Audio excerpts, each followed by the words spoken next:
Hi Kules, welcome back to the channel. Welcome to the season review of FC Barcelona, where I feel we kind of overachieved by winning LaLiga and the Supercopa de Espana. If you're new around here, please do consider subscribing to the channel, as that will be helping us a lot in getting this channel to grow. But let's start and get right into the video. Let's start to see how Barcelona functioned in the build-up phase, particularly how Xavi adjusted himself through the course of the season, varying from opponent to opponent, as he got himself ready to face anybody at any time. Let's get right into it. Throughout the season, Barcelona always had this back four with Christensen, Ter Stegen, Araujo and Koundé being like at the back four for us. Then we had Frenkie de Jong and Sergio Busquets. When teams would press high, they would kind of like be the decoy, where they would get next to the box to be our double pivot. This was a genius move because Sergio Busquets cannot be able to cover these spaces where they would actually be really easy to find, especially by Ter Stegen. This is why Xavi was so adamant on keeping Ter Stegen in the Barcelona squad, because he knew that he can find these guys. But we also saw that Xavi was inverting, playing next to Pedri, where they would actually form this kind of like box. We see this common throughout Arsenal, Manchester City, and even Freiburg in Germany, with Bayern Munich doing the same thing, where they have four midfielders. We even see Manchester City doing this box with John Stones going on next to Rodri. With Xavi inverting, Barcelona didn't sacrifice width because Balde was the one who went forward. And this was Barcelona's structure basically as they went out through the build-out phase in a 4-box-3. So it's a 4-4-3 actually, in order to build up when teams were pressing Barca high. A lot of teams use this build-up structure, but each of the teams use it differently according to the players that they have. So let's see how Xavi's team used this system. When I was doing my research for this video, I saw something that I think we really missed throughout the season. When teams pressed high, it was only really Christensen's position that was constant. He always stayed on the left space next to the box or in the half space. But for Araujo and Koundé, these two swapped positions constantly.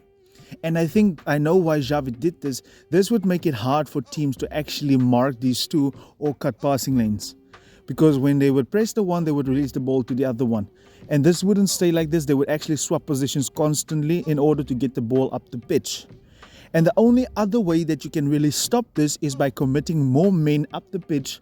But how can you really do that without leaving space? So for an example, if Correa was on Koundé, Lemar would have to come on to Ronald Araujo, but then he would leave space in behind him for Rafinha, Busquets and Pedri. So the numerical advantage, I think Xavi is really a master when it comes to doing that. The pivots has been really essential to Barcelona's success this season, as we saw that when Frenkie got an injury, Barcelona was suffering.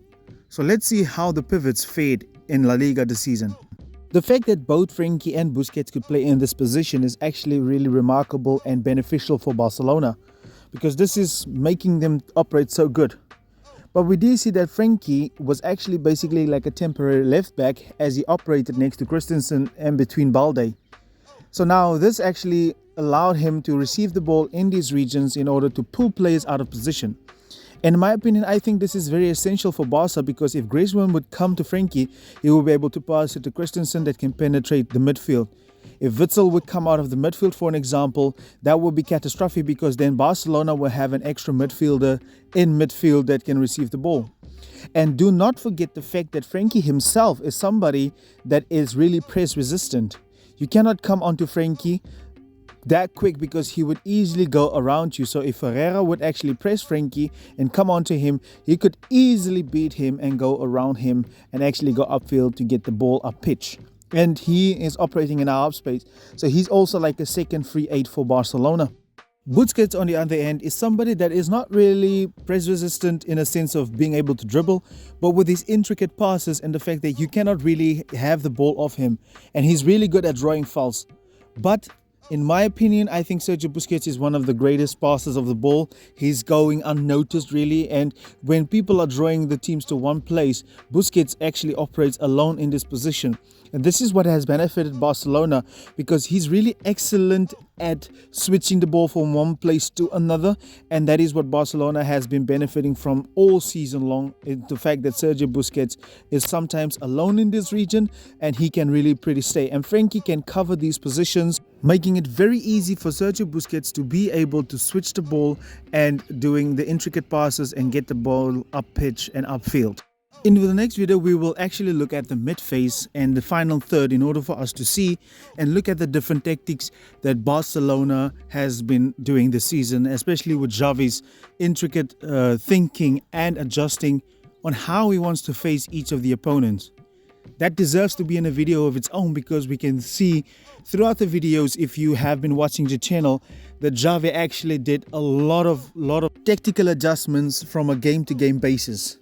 But I think Xavi fared really well, and I think we should be excited to see more trophies next season. But we all have this dream of Barcelona fans, as Barca fans, as culers from Catalonia, to actually see Barcelona lift the Champions League. If we do some great signings this summer, we would actually have a great chance at progressing very far in the Champions League. That will be all from us. In this video, we're going to do the mid phase in the next video. Thank you very much for subscribing to the channel. If you're new around here, please do subscribe. Thank you very much. Looking forward to do the next video with you guys. Stay safe.